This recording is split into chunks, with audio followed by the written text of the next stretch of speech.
Assalamualaikum. Dan salam sejahtera. Saya Diana Biha binti Muhammad Fauzan, wartawan Cilik Legacy TV. Dan saya Muhammad Nias Rafiqi bin Muhammad Noh, juga wartawan Cilik Legacy TV.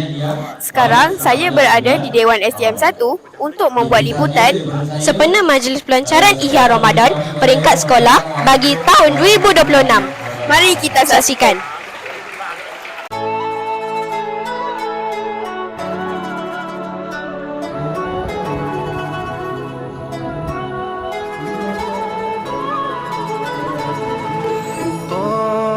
الشوق بنا والآن قد آن الأوان أن تسعدنا يا رمضان ها قد زينا المكان Ya, rakan-rakan sedia maklum, ini pun berlaku dalam berbagai bentuk. ومصلانا والقرآن يا بشرانا بالهلال بالنور والجمال أقبل يا شهر الغفران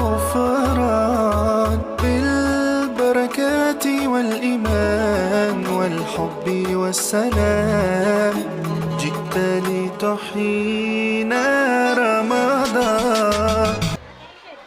Bersama saya kini Ustazah Faiza selaku Ketua Panitia Pendidikan Islam program Ihya Ramadan pada kali ini. Ustazah, boleh kongsikan serba sedikit tentang program pada kali ini? Alhamdulillah. Assalamualaikum warahmatullahi wabarakatuh.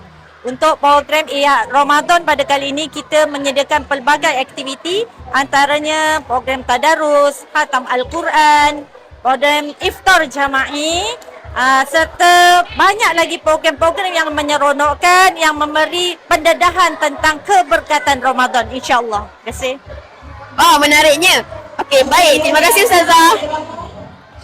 Berdiri bersama saya, Guru Besar STM 1 Tuan Haji Nasaruddin bin Ahmad. Assalamualaikum Cikgu. Waalaikumsalam. Apakah harapan Cikgu untuk terhadap program Ihya Ramadan ini? Baik, terima kasih.